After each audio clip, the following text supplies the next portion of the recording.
Welcome to the Mystical Motherhood podcast. I have two guests today that are New York mothers. So these are highly educated, incredibly traveled, they know everyone kind of women. And they're gorgeous and they're in shape and they have been doing their whole life. And I met them and I was like, you both have to come on my podcast, and we become friends. And one of them is the vice president or president and publisher of W Magazine, the W Magazine, that is a fashion magazine, which I would personally love. And the other one is a stay-at-home mom. And we both live in a very wealthy area called Bronxville outside of New York City. And they both have 3 children, so they're very similar. But one was a stay-at-home mom and one was a working mother.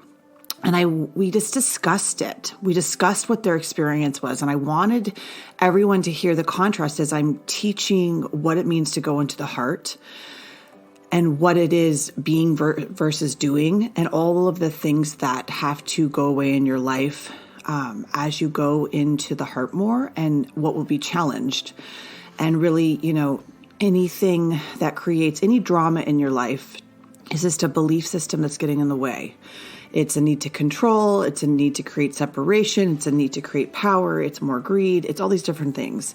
And so this is always continually coming up in my podcast. But today it was just a different kind of a conversation. We were on my floor in my house and just laughing and kind of talking. And I was just asking them questions as they arose to see their experience in their doing. So this is a contrasting podcast, so you can hear, this very active doing and the experience of that. It's really cool. I just love putting things out for you guys. If you have any questions for me, reach out to me at mysticalmotherhood.com. And if you want to buy my books or you want to buy any of my courses that are online, they're also on my website. Leave a 5-star review if you enjoyed this podcast. Hello, everyone. I have 2 amazing guests with me, and I'm going to let them introduce themselves. So I'm in a part of a series of talking to women around the world that are on different journeys. So go ahead and introduce yourself, and then we'll start to talk about why we're on the podcast together. Me? Oh, I'm Hollis. Do you want me? Yeah, just talk. What? I have been a stay-at-home mom it will be 18, well, it was 18 years last month because my son turns 18 next week, and I quit the month before he's born. I'm a fitness instructor and a passionate vegan and chef. Okay. Wow, that's a hard act to follow. No. Just wait. Well articulated. I'll try to be as articulate. I'm Amber Estabrook, and I live close to Hollis. I'm one of her neighbors, and she's one of my best friends, and we share a lot of stories about our family together. We each have 3 kids. I have been working in publishing since 1997 as my first job out of college in New York City, with magazines and in media, and have a special niche. Lots of experience working with European companies, European fashion and luxury companies, commute to Europe frequently, and do a lot of business on the West Coast. So I am lots of times traveling and on the road, which is difficult as a mom of 3 kids. Recently divorced and trying to manage it all, doing both. So there's 2 examples. A woman that's a stay-at-home mom, right? And then a working woman with both 3 kids. That's a huge, it's in this town. So this town is called Bronxville, and it's an interesting little town outside of New York City. And it comes with a variety of people. And I want to hear, what do you feel in this experience of motherhood here? Well, I started to say this to you a second ago before we started, but this is a perfect lead into it. So I did live in New York City for 17 years. I was actually also, ironically, in publishing, and so Amber and I didn't meet till a few years ago, but we know a lot of the same people. My first job was at Vogue and Condé Nast, and she works she's the publisher of W Magazine, which was a Condé Nast magazine until a few years and ago. worked at Vogue for many years. And worked at Vogue. So we have this same parallel existence in New York City, but then I chose I wasn't making enough money to make it worth my while, and at the time my husband was an investment banker. It just made sense for me to stay home, but we moved here in 2010, so I had all 3 kids in the city, as did Amber. Mm-hmm. And the difference in the city, the working moms and the stay-at-home moms, it's like a war. Preschool pickup or preschool birthday parties. I mean, we had a neighbor who, I won't say her name, but our married last name was the same, and our daughters were born 2 weeks apart. We happened to live in the same apartment building, and she had been Hillary Clinton's press secretary when Bill was president. I mean, she treated me like I was dirt. It was like literally... Because you were a stay-at-home mom. Yes, it was like, you didn't even... Chelsea knows because I went to boarding school with her husband, but I went to like one of the top high schools in the country. I'm not stupid. I just chose to stay home, but they would treat you like that's it. And there's also, even among stay-at-home moms, no support system because everybody raising kids in the city is super difficult. I mean, you just moved from there, but moved here. Within a week, people would be like, well, why don't I take your daughter for the afternoon so you can go grocery shopping?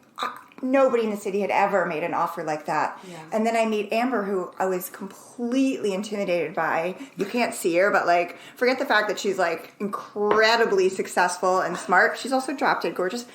But it's never been an issue. Everybody's blonde here. Everyone is blonde here in the 1 square mile. But it's never been an issue. The moms here, it's very different. There's a lot of working moms. It's a very affluent community. It's very expensive to live here, so there are a lot of working moms. But I've never encountered that feeling like I did in New York City. So that's what this is about. It's about like this divide. Yeah. That we have as women is like, so we think what is success? And what does it look like? And what does it feel like? And it's still never enough. It's never enough. And so this conversation I've had is never. It's never enough. It's like, even like I dropped some kids, my daughters off at their house. It's a beautiful home, architectural diaddress, and she's like, "Oh, isn't this just a piece? I got to knock it down." And I wanted it to be like, "This is the most beautiful house I've ever seen." Right, and it's in our programming. It's almost like a level of we're not enough. We're not enough. So I want to hear like what you've gone through in your need to create more, and in your decision-making process of staying home, and how that affected your self-esteem as you've gone through it for both of you. It's interesting. I think as I age and go through this process of working harder and harder and trying to achieve more and more and raising three boys, the more I know, really the less I know. And that's been like kind of the lesson in life. I mean, I think you learn to figure it out as you go. And that's something that's very uncomfortable for me because I've always been top 8, like Hollis, great private school, A student, great college, planned out my life, did well in my career, and then all of a sudden you've got everything going for you, and you don't feel like you're adequate enough. Like maybe you're not good enough because your kids want more of you and you can't give your time. Your work wants more of you and you can't give your time. You're on the road and you're missing a football game, a basketball game. It's, Mom, all you do is work too much. You're never home. You're never around. There's no groceries in the house. You didn't buy the right snacks. There's not enough, whatever. And there's this sense of like, what am I doing? How did it go from me being at the top of the game with all this grit and being a warrior, like going out there and conquering the world and being on top and feeling overly confident that I could do everything. This idea, it's almost hubris, like that I could be this really amazing professional and travel the world and then have 3 kids and think I can be a single mom. And then I'm like, oh my gosh. I think for you, here I am. It's really perpetual juggling and all the balls in the air, and you're looking at them and you're now like, it's like, which one's I have no control over which anything. Which one's going to fall? Yeah, and it's exactly. So you really rely on your girlfriends. You really rely on your support system, which thankfully I have found in this town, especially with Hollis and now with you, and talking to people about it. Like, it's not as easy as it looks, and... Now, did it bring you, when you reached the top, because everyone listening, like, if you're looking at it's both of you have reached the top. I mean, reality, you have a beautiful home, you live in the most beautiful place in the world, you know what I'm saying? Like, from the outside view, you both reached the top. So I wanted to interview both of you to say, like, now, what does that feel like? Are you in your heart yet? Oh, it's a great question. For me... it's hard because I'm a goal setter. You know, I have short-term goals, you have long-term goals. Are we moving, you know, like constantly growing and growing and growing? And that's more of a sort of business like mindset that I've always had.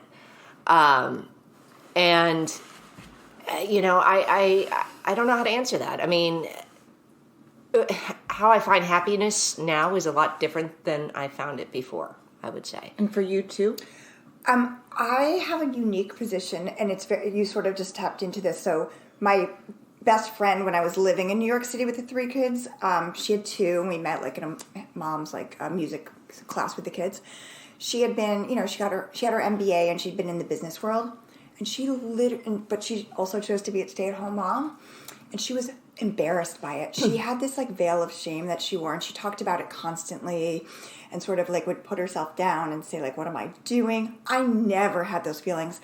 I knew from the minute I was like 18 and knew I wanted kids, I knew I wanted to be a stay-at-home mom. It's what I wanted to do in life. I always wanted children. I never felt that. I didn't feel like it was something embarrassing, and she did. So I've seen that side. Mm-hmm. And with that said, like, I mean, I don't regret it for a second. Like, first of all, it's a privilege to be a stay-at-home mom in this world, in this economy, is a privilege. And in New York City, you know, and it's lucky. I'm not saying I've loved every second of it, and also it was way harder than I thought, and I didn't love it as really much hard as I thought. And I didn't love being a mother as much as I thought. I run to the office. No, for sure. But I didn't have any shame over it, is my point. Whereas there are women that like make like, well, and then, you know, it's just, I never had that. With that said, I now know at my advanced age that I have a lot of untapped things that I should have been doing, and I had the time to do them, and I just didn't have the. But now you will. Like, you know, vegan cooking. Like, I should have done a podcast. I started a blog. I have like 5 entries. I never kept up with it. Everybody's been begging me to write a cookbook, do a meal delivery service. Mm-hmm. I haven't done any of it. That is the only guilt I feel. I don't feel guilty for choosing to stay at home. That can always start. That can always start. And sometimes it takes that many years to become an expert in it. And sometimes we start a little early.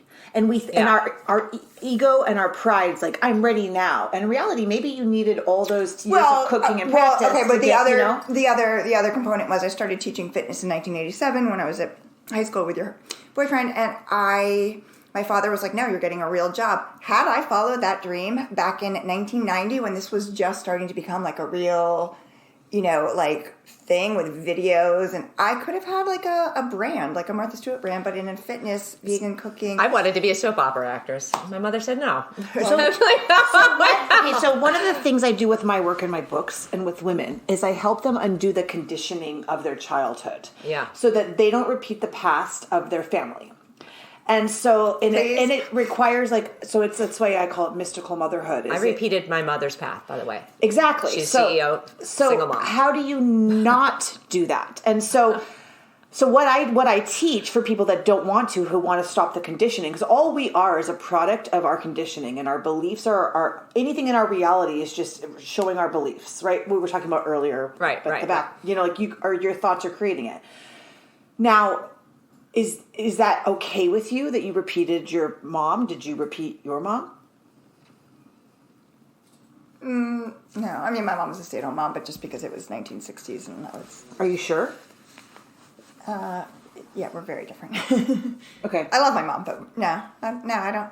No, but I allowed my father's, you have to get a quote-unquote real job. I allowed him to shame me into not following my passion, which was fitness, and I could have gone very far. I mean, I teach it now, and I'm, really good at it. You're really good at it. It's my calling. That's my bar class. Yeah. She's amazing.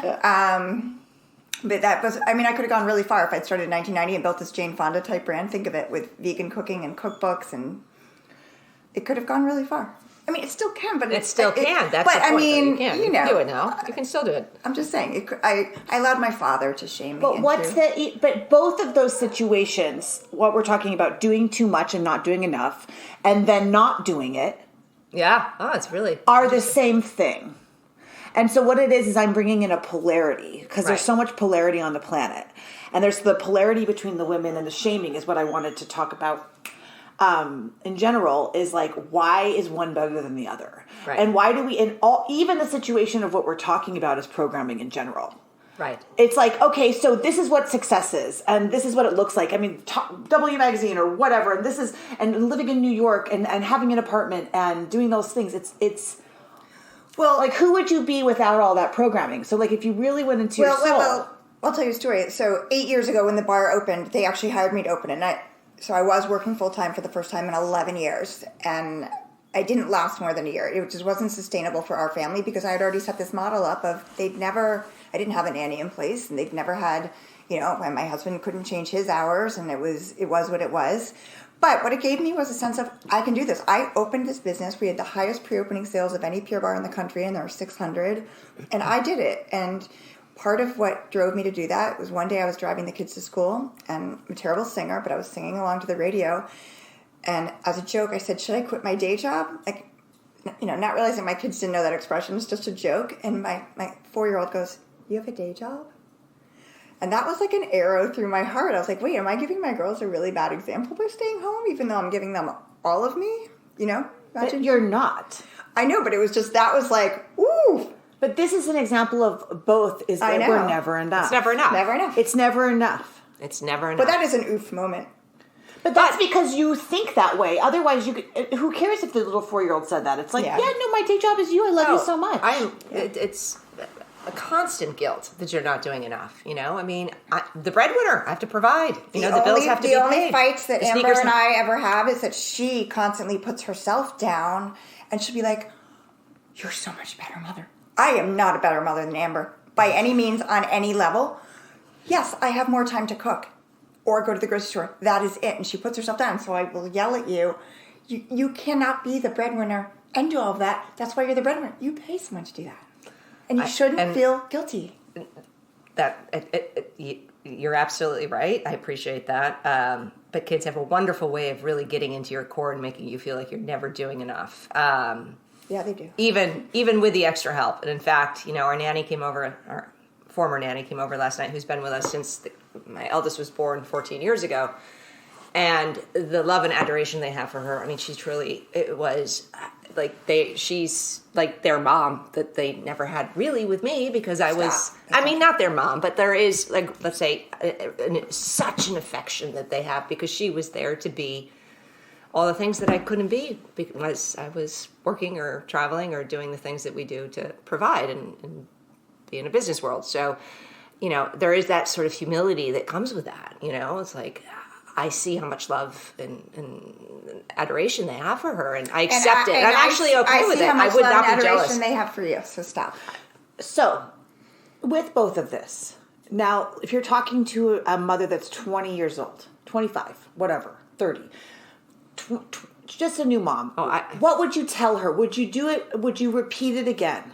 Would you do the same life? I 100% would. Okay. And I've always lived my life that you have one shot and no regret. Like, you do what you feel you need to do and have fun along the way. I knew I wanted 3 children. I knew I wanted 3 boys. I was a babysitter to 3 boys growing up for a very long time, so it was very instinctive to me. It was already ingrained in me that was my path. By the miracle of God, that happened. I had 3 boys. I knew I wanted to live in Europe. I lived in Europe. I knew I wanted to, climb up the ladder very fast. I wanted to have whatever it is that I've achieved and have now, but have fun along the way. So you, in some capacity, I'm going to take a step back and sort of go against some of the things I've said. You can have it all. You can. But you are going to feel bad. Something's going to suffer. Something is going to suffer, and it's a balancing act. There are days that are great and I'm on top of the world because we've closed big deals. My team is on fire and the camaraderie in the office and it's crazy. And it's like, we won the Super Bowl feeling. Yeah. And then you come home and your kid's like breaking down, can't do his homework because he has dyslexia, needs help, crying and suffering. And it's like, it's the high and the low factor. And you're never really in a place of, so it's, it's like, but you have one shot to do it. And so I would say live the life you want to have to the best of your ability, whether you're home and you're making the food and you're, putting everything you have into your children and making their life exceptional and being there at pickup. And like, I didn't get to do those things. I wish. But it didn't change anything. My kids still tell me on the daily, we have no food in the house. You do nothing for us. But is it their age? Do you think? I don't know. I mean, are their kids just assholes in a sense? Because not to use profanity, but I think that they also. But now I'm just hearing the common denominator is that I think this is what kids do, especially in this age. This generation. Well, you're in this generation. We're in an age and in a town where there is a lot of. I got a new question. There's a lot. Okay, so how do you teach children that are privileged to not be brats?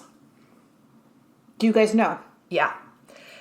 It's kind of the way I grew up. I got my working papers at 14. My mother sent me to bag groceries, not at the Acme, but at the grocery store in town. I had a job, 3 jobs every summer, whether it was a hostess at a bar or a restaurant, dinosaur barbecue, to working in a doctor's office, to bagging the groceries, to working. But that taught you to do, but it didn't teach you to touch into your heart in those moments. No, but it taught her that you don't get a free ride just because we have money. You have to go out and make your own way. And then it taught you have to be able to exactly provide how to program for your next life. And grit. Yeah. It was the grit. It taught you how to run the and have a little magazine. bit of humility, Yeah. You're not better than anybody else. Just because your grandfather owns, the largest company in upstate New York doesn't mean that, you have any more, you're any better than anybody else. You will start out working as soon as you can, and you will learn to provide and learn the process, learn the habit of, I have to provide for yourself or for whoever it is that comes into your life, I guess. And then what happens when the kids see privilege around them, and they come home and then they reflect that privilege and they talk about it? So for example, my little girls came home and said, they asked me how many houses I have. And I said, you're 5. and I said, don't you ever answer that question. Ever. And I couldn't believe it. So how do people with and then there's the people that don't have any money, right? Right. So that's why I loved Brooklyn, is I put them right in it. And I was like, this is the reality, go. Yeah, no, it's been harder. I mean, I live in we'll be moving soon, but I mean, I live in a huge house, and I would be driving a play date home. I remember one girl was like, is this Yankee Stadium? Yeah. When they pulled into my driveway, and I tried to instill in my kids, this means nothing. And I've had other people say to me, or I've read comments about, so Bronxville is considered not diverse, but it's actually very financially diverse. There are way more apartments than private homes. There's something like only 600 private homes in Bronxville. And it's mostly apartments because people move here for the school district. And so, and people were like, oh, if you have an apartment, you get treated differently. I was like, what world do you live in? Most of my friends live in apartments. I would never look at so I made sure my kids knew that from day one. I mean, we moved from a rental in New York City. It's whatever. That's Well, I'm one of those people. I live in a townhouse, and we don't have a backyard. We have a square that we share with 10 other townhomes. So there's a front yard that is communal, which is actually great because it's really taught my kids a sense of community. It's literally Melrose Place. It is Melrose with kids. It is. They all hang out outside. It is actually fascinating. I mean, that's its own podcast. But the dynamics of living in a square and that small of a community so close together with your neighbors. But all of Bronxville is this. Yeah, it's kind of... Yeah. I've never seen a community like this. It's a mile by a mile of people that are literally on top of each other. New York transplants that are either going to pay the taxes or not. Or, you know what I mean? Right. To get this school. And it's pretty... It's diverse, but yet not diverse. But some and of the proximity. most educated type A humans on the planet. So in my last podcast, because it's success. Yeah. It's success doing and the top of the top, right? And so in my recent podcast, I've been going into the heart and what is it like to be? What if we stop doing? What if we stop succeeding? And because I was that at a level that I couldn't even stop controlling. I was next, onto the next, onto the next, onto the next, onto the next. Keep going. Yeah. And I don't need to financially right now. I can chill out a little bit. That's good. But it's still in me. So I'm unprogramming it. And so I'm bringing on you guys because it's so powerful to hear these other perspectives, and... Well, I've come through 3 years of a lot of professional transition, that Hollis is fully aware of and has been a great support for me going through. And it's been absolutely exhausting and draining and stressful and anxiety producing. And now I'm ready to coast. I feel like I'm coming back to a sense of wanting to be, have more time, and thanks to the pandemic, this is also helping me, having more quality moments, having more time with my kids, having deeper conversations, connecting on a deeper level, because again, it goes back to, you have one shot and I want no regrets. And I know there was a lot of time that I missed out on these kids, and I want to eliminate some of that stress that I've had and really start to connect more on a personal level with the people in my life, spend more time with my family in all capacities, travel, and be more a part of this community too, because we live here. But do you agree with what I was saying about working moms and stay-at-home moms in the city versus here? Do you think it's much more harmonious here? It's way more harmonious here. 100,000%. Way less judgment, right? Like, you do you, then help each other. What does harmony mean to both of you, and what does connection mean? Well, we had a moment in our friendship. When was it? Like a year ago now? Like I yelled at you. I sent you that text. No, it was 2 months ago. No, it was more than 2 months ago. It was way more than 2 months ago. Maybe but there was one prior, but we're very close. But we had one of those friendships. She's been very busy, so she was selling this. Anyway, it was a nightmare. But at some points, I drop people. Unfortunately, the people that are closest to me in my life, when I'm on fire, I have a tendency to not take advantage she of, just but doesn't. my mother, she wasn't Hollis, initiating. She just my wasn't kids initiating, reaching out, or I'm going through some personal stuff Become too. distracted. I was always there when so I sent her. I was like, "Look, this is not a one-way street." Blah blah. It was That's your emotional coping mechanism. Because you know they're going to come back. Yeah, I know you're not leaving me. I know my mother's not going to leave me. I know Hollis is going to be. My sister's going to be. But to her credit, I sent her a pretty nasty text, which, by the way, everybody in my. But her response was epic. It was like, "You are correct. I own it. I apologize, and I'm going to do better." She calls me almost every single day now. So every moment of disharmony, this is really important. It's amazing. It is. I've worked hard on this because I acknowledge it. You have every moment of disharmony in anything, in any relationship, in anything, brings a higher moment of harmony later.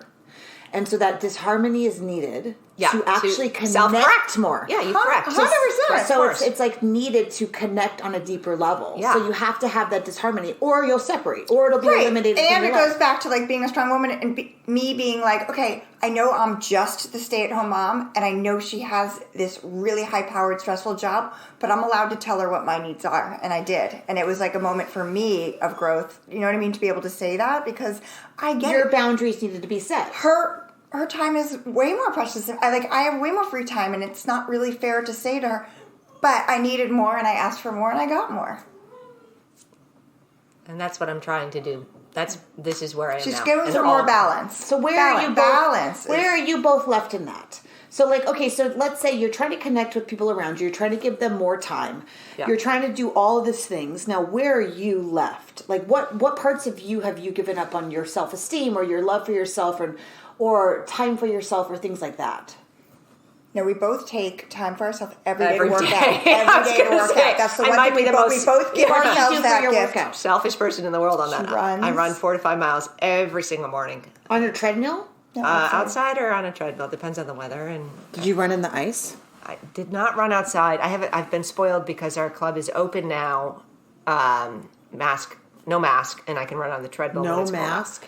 So it's a luxury for me, but if it's when it's nice, as soon as it goes 45 and higher, I'm outside. Yeah, you'll see me here or all around. I'll run up and down the hills. Everybody sees me in the morning. It's awful. It's embarrassing. I drive by no makeup.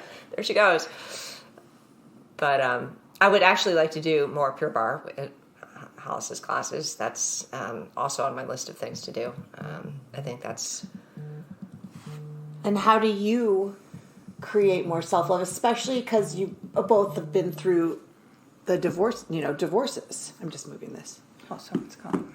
How did you create self-love through your divorce, and how are you creating it through yours? Other than projection and anger and all the things you're going to feel that are completely normal and a part of it, how do you go through it in love for yourself? That's a great question. I'm not even sure. It's a great question, but I know the answer.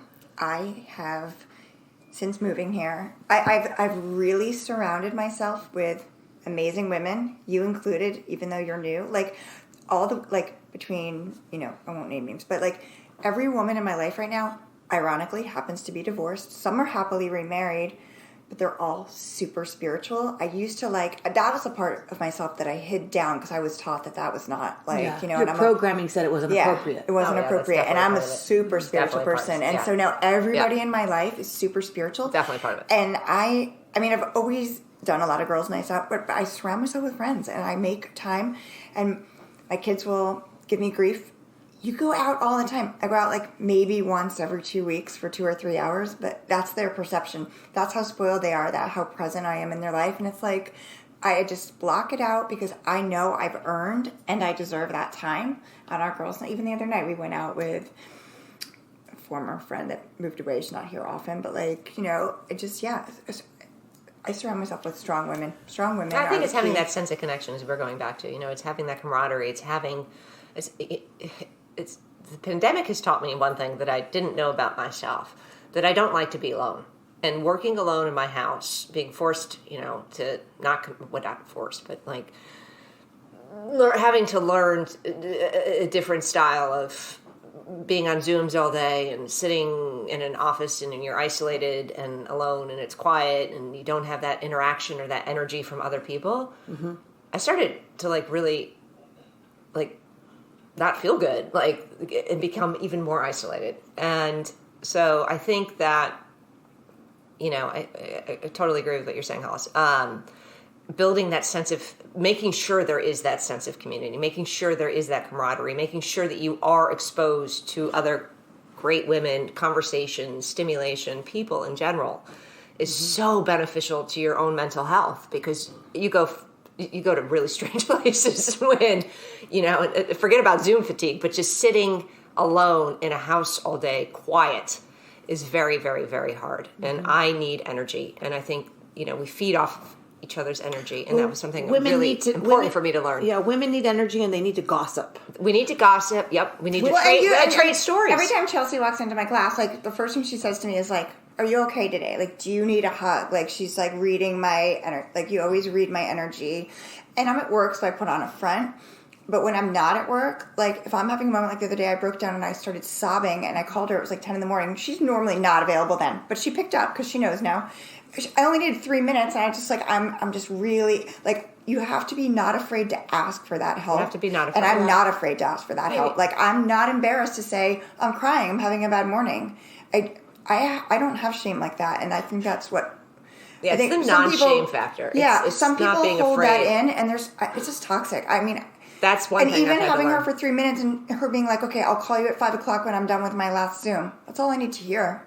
Mm-hmm. I know I have that support, and she's going to call me, and she knows I'm upset, and I've got it out, and crying is so important and cathartic. That's getting those toxins out, so you can't hold that Well, it stuff changes your brain, and it changes your perception of things. Yeah, I think it is. Well, it's the only thing that opens the heart. And the only thing that makes you feel, and most of the reactions you have are actually... not actually feeling, they're just reactions. Yeah. And so we're not fully ever feeling. So when you're going through those crying moments, just fucking cry. Yeah. And then feel it, because like I noticed, like, until my heart really opened, I looked at my reactions and I was like, most of the times if I was angry or mad or, you know, reacting in a moment, I wasn't ever feeling the moment.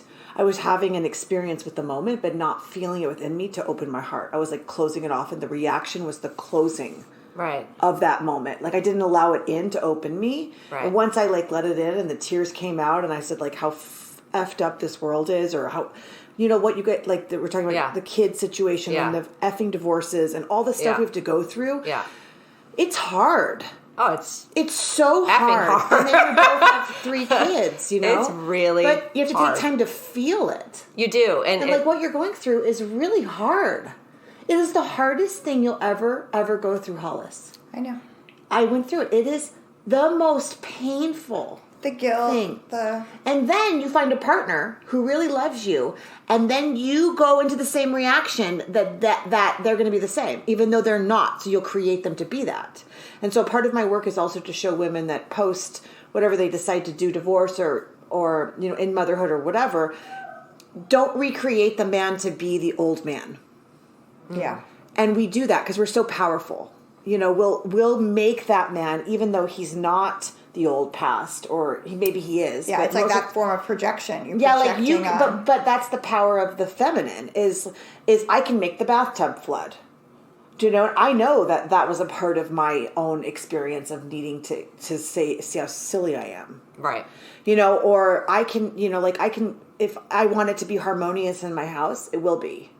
But the moment I'm out of harmony, the whole house goes out of harmony, or something will go out of harmony, and then it's testing my ability to stay in harmony. Mm-hmm. Do you know what I'm saying? I totally get it. I totally get it. And I do think, again, this is another life lesson I've learned, but I have so many girlfriends, as we know, here in Bronxville, outside of Bronxville, in Westchester, in Connecticut, even in Italy. Literally 5 out of 5 of my best girlfriends have gotten divorced, going through divorce, have multiple children. Some are working, some are stay-at-home moms, some have side jobs, whatever it is. All different, unique situations. But the ability, when we connect now, there's such a different level of connection. There's such a deeper level of connection. And it's like, it's therapy on its own. It's like, I can't live without it. It's like, we all need each other so much more than we've ever needed each other to share our experiences and share our stories and cry and laugh and drink and go out and do what we need to do just to, get through. And that's what's really kind of fascinating. It's like, the reason that's happening is that humanity is going through a heart-opening process. And while we go through that, it will happen between a male and a female. And anything out of harmony that needs to be taken away from the feminine or the male will break. And that will open the heart of the feminine too, particularly. Right. I work with the women and also the males, but in order for us to go back into harmony, women need to go into their heart. And so thing after thing will happen, like with your children, what's happening with their, mental and, the things that are happening and the divorces. It's like one chaotic moment after the next chaotic moment after the next until your heart fully opens into like all of cleaning off the past, your generational history, and then you'll connect more. Right. You'll begin, and then it comes in moments of more connection, more slowing down, more love. More communication. It's more communication. That's what it is. This is what the pandemic and all of this divorce that's going on in our mid-40s to early 50s has taught me. It's like, oh, just throw me over the bridge. There's a lot of, just stop. You look 20 years younger than I do.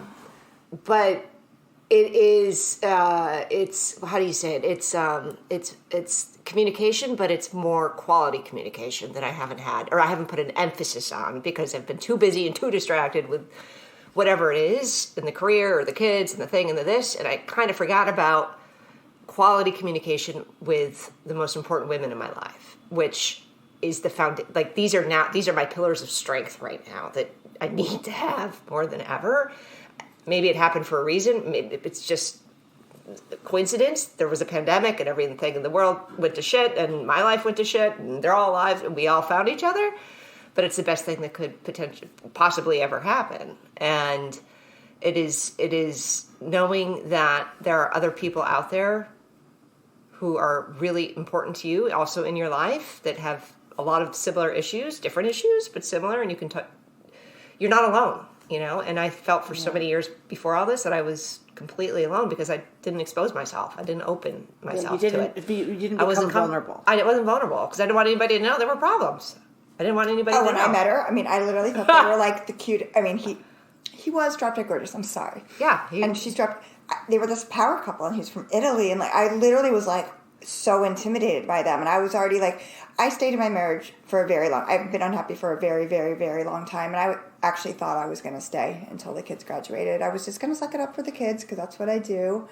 And then when we got to be friends, I was like, it's so surprising. Like that's the other thing that people need to know when you look around, whether you work or don't work or this or that. Like nothing's what it seems. Like especially without the social media. Like nothing's what it seems. Don't let people don't let that. I've always known about the social media. Oh, and the couples on Facebook that send little messages back and forth. Thou doth protest too much. First of all, if he's in the next room, why are you messaging publicly on Facebook?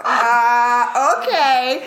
That's funny. Yeah. I don't know who's doing that, but Yeah, but you know there what? was a couple. That's why I stopped social media because Right. I was a huge. I posted all the time. I was plugging kids' pictures I've up, never, and I'm at a I've party actually here, never and I'm with this pretended. Nobody celebrity thought over we had a here. great marriage, but they thought I would never leave. He thought I would never leave. So I gave up on it. I'm done. What we're talking about right there is pride. Yeah. And so it's this, I've been working with pride. the 7 deadly sins, and actually the entrance of the highest spirituality, when you can't even enter into the spiritual realm, you can't even speak about it, you can't even cross into the fire if you can't admit how prideful you are. And pride comes in the form of not being able to show guilt, shame, or something is wrong with you. I was like, no. So you want to hide it, everything. And it actually stops communication. So like it does. People don't respond to your calls, your texts, your whatever, and there's moments, and it's in you and it's in others. But pride, for anyone listening, is the things you don't want to show about yourself because you will feel guilt or shame of who you are. And that was what I was always terrified of. You know, I had so much pride. I call it hubris too. I was a little bit too. you are a witch. I know the fire. I have a fire going. You know, yeah. It's. I'm actually the opposite. I'm actually the opposite. People have always come up to me and said they admire my honesty. Like even when it was our anniversary on Facebook, I would put posts and I would say, "Can't believe we made it another year." And I think maybe people thought I was trying to be funny, but I wasn't. I was being honest. I can't believe we made it another year. Oh my god! I mean, I did. That's really bad and hilarious. And did he see it? I know I had to block him years ago because he would criticize me for being honest and open on Facebook. Right. Why did you post that? What a horrible post. Nobody wants to see what you ate for dinner. Nobody cares about your workout. No, that's abusive. I was like, they do actually. They come up to me and say, "You're an inspiration. I love that Okay, meal. so I you're an wanna make it." influencer. Now your husband, if he's doing that, was he playing your father? 100%. I married my father, who, by the way, I haven't spoken to since 2012. He cut me out of his life. And when I married him, I actually was super conscious of not marrying my father. And while we courted, and I will say we courted for a very long time because he was an investment banker and he was working 80, 90 hours a week. So we didn't see each other very often. Like, I'd just go to his apartment and fall asleep, and then he'd come and, I'd see him for an hour in the morning. Like, we didn't, it took a very long time to get married, and we really were in love. I really was in love when I got married. And it took about 3 or 4 years, and you'll appreciate this as a midwife. We got pregnant 3 weeks after the honeymoon. I wanted to. I was in my 30s. I got married at 32. I wanted to have a baby, and his reaction was so disappointing. Like we were so lucky to get pregnant, and he literally came to bed, showed him the test, and he was like, "All right, I'm going to the office," and literally just got up and went to the office. And came home that night, nothing, no flowers. Like, I expected him to walk in the door with flowers. So from the beginning, things just went downhill pretty fast, yeah. And ended up turning into my father. So controlling, verbally abusive, gaslighting, all the reasons my mother left him. Oh, so I lied to you earlier. I ended up sort of living my mother's life in that sense, and I always told my mother that I hated her for divorcing my father. And I said to her, "You married him, you chose to have children with him, you should suck it up and stay." And now I'm doing to my kids what she did to me. So we all repeat our past. You are correct. I stand corrected. It's all. So that's what my work is how. Sorry, my puppy is barking. Dharma. How the hell do you break the cycle? Do you break the cycle? And but how the do only you way not have your kids repeat the same? Because this is this is what I do. So part of it is actually the breaking of and I wrote a book. My last book was on this, and it was how do you break that cycle? Yeah. How do you knock? And usually the universe will knock the wind out of you. And there's the first phases, which I write the spiritual version of that, but it's really painful to know that you married your father. It's very painful, especially when your father has disowned you because your stepmother is so jealous of you. He hasn't spoken to me in 10 years. And the pain of that is being reflected through your partner in order to open your heart. So your partner's only doing his job. And he's been trying to do his job the whole time. He's really good at it. But he's been trying to do his job the whole time, and you weren't ready to hear it until humanity's heart-opening process was ready to blow through you. And so it's fucking painful. Because then you realize you weren't loved for so long, and you have to go through the unconscious wounds of that so that you can semi-clear it for your children. Right. So that even if you clear it now, they don't have to be before they go in the womb. Like, even if you begin the process of clearing it, they'll finish it for you. So they'll do something different to tell them it's okay to do something different. I grew up in a family where everybody was divorced. Great-grandparents, both sides of the family, mother and father down. Great-grandparents, grandparents, parents. Ditto. Both sides of my family, every aunt, Like uncle, before both divorce was grandparents, even divorced both grandparents. in America. Yeah. Grandmother went to Mexico. All aunts, every single person in my both sides of the family. Beyond. So I got married with the intent, I'm going to break that curse. I'm going to be the one that breaks the cycle. I promised him we would never get divorced. We will never, ever get divorced. It's very hard. Programming is very deep. It's not your fault. Yeah, it was that was part of my shame. That was part of my guilt. That's probably why it took so long for me to actually go through the finalization of the process, which was initiated and then not concluded for a while, but was because of the fact that I was so set on breaking that cycle. And keeping true to my word and but you're being also the first in the cycle, because I bet you they divorced because they were abusive too. Oh, my father was, yeah. No, but for her too, is like your it family was intolerable. Yeah, you had did they also have the abuse or like a very an angry male? Every scenario I would say would be different in that capacity. I think there was unhappiness in general. I think, in the olden days there was war and there was probably infidelity issues, a lot of infidelity. There were, oh yes, please. Just, I think all marriages come with their own set of special needs, as I've sort of experienced with each one of my friends, my 5 best friends in this past 2-year experience of divorce, even. Yeah, I for the family, I think, I don't know. I mean, I can't really say that there was nobody really had the relationship, maybe 1 or 2 that I had, or the difficulties that I experienced with my ex-spouse. But as much as I don't even know how I allowed a lot. Your self-esteem wasn't high enough then to leave?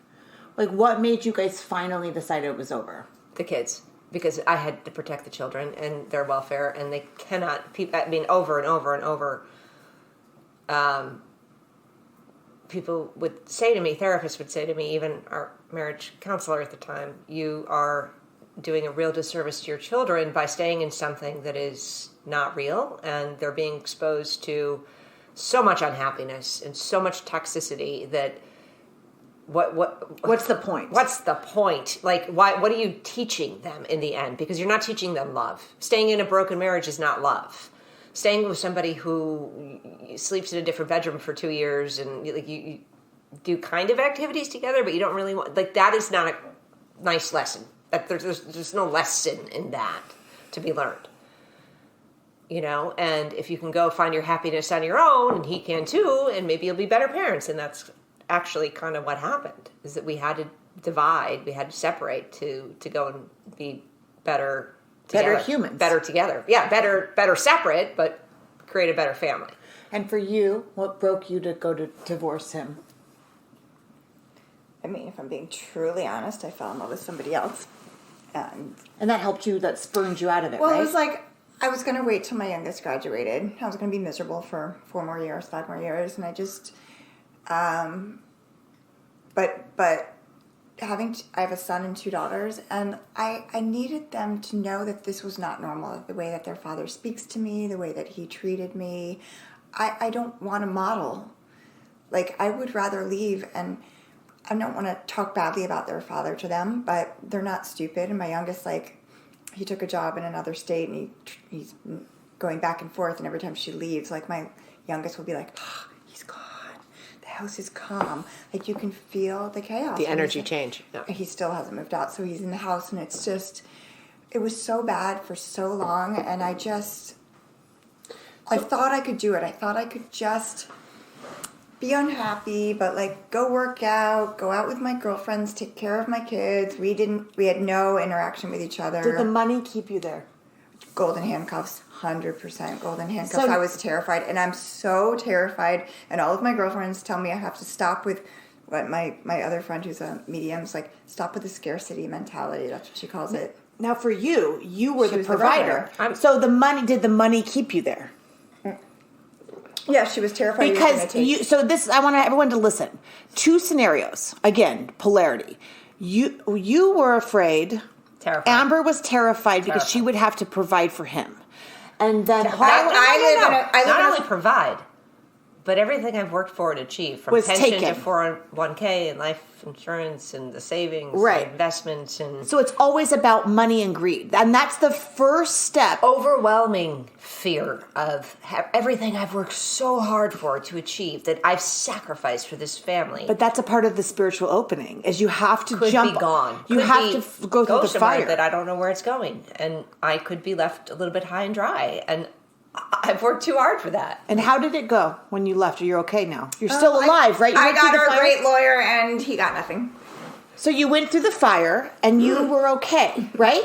So I want to repeat. The best outcome possible. I want to repeat to everyone. It was literally a gift from the heavens. How it all went down and transpired so easily, and literally $10,000 in a Isn't that so 3 silly months that of time, we and create such a thing all around over it? Zoom, never even a meeting. I mean, we just did it years really of fear, and then it was fast fine. and expeditiously. Years of fear, and it was and gratefully, my ex-husband did not get a lawyer and followed everything, pretty much the plan that I wrote as to how the terms were going to be, the conditions, and accepted, and here we are. And for that, I have a lot of gratitude, and for that, I mean, he did leave his country to move here, and I know he's sacrificed a lot. I will, for some ounce of me, will always be indebted to that. So I will protect that and do the right thing and take care of him to a certain degree, as much as I can. But because he has his own programming that he grew up with. And you also, like, as you're going through this heart-opening experience and whatever that's happening in your life, what I call heart-opening experiences, you have give to what you put out. Like, it's a gift. Yeah, the more you give, obviously, the more they're going to get. But you have to honor that they have their own programming. Right. He came from an Italian family. He doesn't know how to take care of himself. Italian family, fighting parents that should have been divorced. Parents had separate residences in Milan, like 2 different houses. Like, grew up in this chaos, and you stay married forever in Italy, generally speaking, in that generation of his parents. You don't get divorced. There's no divorce. But you got to have sex with an Italian man. I had sex with many Italian men. Oh, really? She lived in Italy. All right. Oh, yeah. A lot of Italian men. Boy. No, I was almost married to one before. My story's complete opposite. So I'm, like, living in a $4 million house in Bronxville, one of the most beautiful homes in Bronxville, 7 bedrooms. Living a very charmed life. Like, so I went back to work. I didn't have to. I work very hard. I don't have to work, but, like, you know, I give my everything to that studio and raising the kids and no help, no cleaning lady, super waspy. No cleaning lady? No, never had a cleaning lady. We have 2 laundry rooms, super waspy background. Like, I was taught, you know, same thing. 14, you're handed your working papers. I've always worked my whole life. And I still considered being, what? Oh, and it's going to happen. Trust me, Leo. I told him. I mean, you've got 6 months. Well, not even. You got 4 months until you're 14. But I'm answering Chelsea's question. I stayed because, I mean, I'm very appreciative and grateful. Like, I'd be at Target, for example, and get to the checkout. It's $400, and I didn't have to blink. $400 is nothing to us. But I know in the back of my mind that for some people, that's 3 months worth of groceries, and it wasn't even any food. It was just shit from Target. I appreciated all of that. I don't have designer clothes or handbags. I'm not materialistic. But now that but yes, it was golden handcuffs, and I was scared to leave that. And now that I'm leaving it, I am terrified. I'm petrified that I'm going to be petrified. But I've decided that I would rather live in a 1-bedroom apartment with my 2 girls. My son will be going off to college, and be happy and not be. It's probably not going to happen. Well, we'll see. But my point is, it got to the point in my marriage where I was scared to go down in the morning and make coffee because I didn't know which criticism I was going to be greeted with each morning.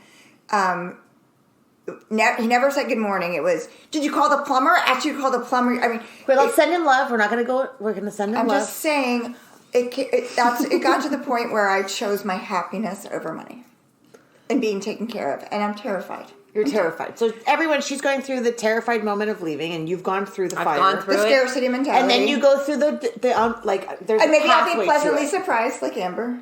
So beyond this, as we close out, is there anything?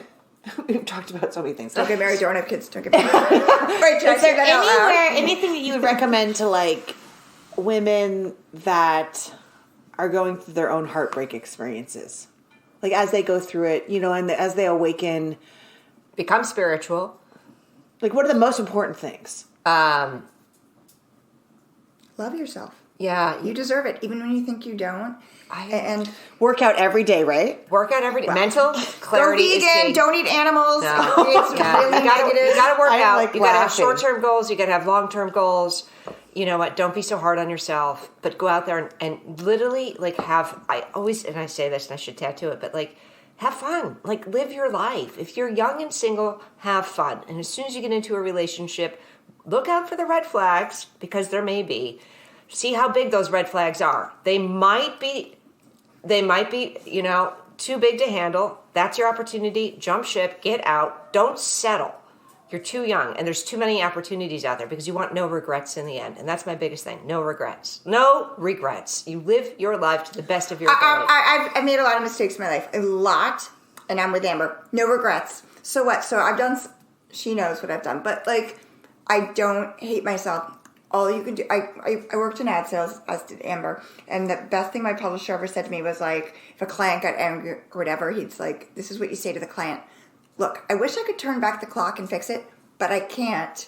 So what can we do moving forward to make it better? And that's how I've always tried to live since then. I was like, you're right. I can't be upset about what happened yesterday because you can't. I'm not Hermione. I don't have the time changer from, Harry Potter. I can't go back and save the hippogriff's life or whatever, but you can move forward and make it better. That's all you can do. You cannot look backwards. And as you get older, you get what? Botox. You get Botox. some more. You Get Botox and you run 5 miles a day. You run 5 miles a day. Yeah. and wait, Pure Bark. Can we go Pure Bark? Yeah, and This is New York, people. God. And then you fast. You don't eat till lunch. Intermittent No, I don't do that. But you don't. I the only advice I have is you think. You know what? When you're young, you think you know everything and you have the energy and you can do it. And actually, this is a funny story. It was my son's birthday yesterday. We looked back at all of these photo albums of he and his brothers growing up, and I don't even have recollection of these days and memories. I was working so hard and trying to be the perfect mother and the perfect wife. And it went by in a second. It went by in a nanosecond. And here I am now, and it's like I'm living my life for the first time. So live your life. You're finally being present. I'm That's the finally difference. present. I'm finally Now, present what now. was the thing? This is the most important part of the podcast because that fast lifestyle, and I can tell you right now, I hit that present moment now. I'm hitting it now. I remember a mom told me one time, she goes, I realized, so she's in it. This was it was in Ireland, and it was a mom, and she said, I don't think I remember anything that happens all day long. Because you're in a state of chaos motion. in your mind. But then the difference is when you become present, it's like you're actually listening and you're communicating. And remembering. Enjoying and remembering. And creating something that's longer lasting, and you hold on to it. You wake up and you think about it. And it's a memory. It's more than a photograph of what you don't remember, which is, it was such a...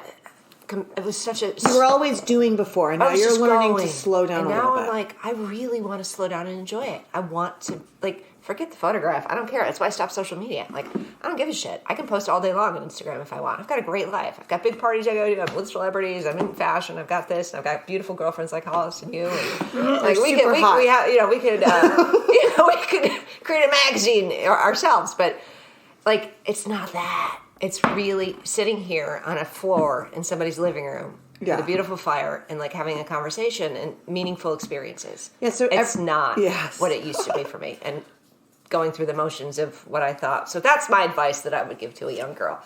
Slow down, enjoy every moment a little bit more because it goes really fast and you get overly I got to keep up. I got to keep going. I got to keep my career going. If I have a career, I've got to be the best mom, and I got to make the best vegan food, and I got to get my kid into the best preschool.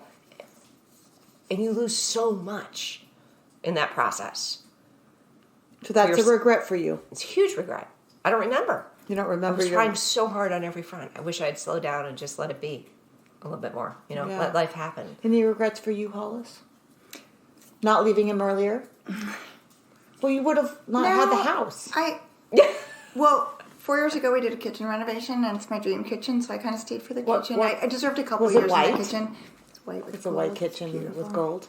But it doesn't have your wall. No, my only regret is I could have still been the completely present stay-at-home mom I was. And during the hours that they were at school, yes, I worked out for 2 to 3 hours, and I did a lot of cleaning and cooking. And if I had just taken an hour a day and really worked on my blog or worked on my cookbook, that's it. But I mean, I'm 51. I can still do it now. People are still asking for my cookbook, and I'm going to do it. Look for it. Everyday vegan. Everyday vegan. Awesome. Thanks for joining. That was awesome. Just so everyone knows, we're sitting on my floor by a beautiful fire. Awesome. Dog is locked in the basement because she was kissing us too much. And if you heard a dog mid talk, it was because she's running through. And we're drinking wine, and we're gonna go out to dinner now. Yay! So much fun. So much fun. Love it. Thank you, Chelsea.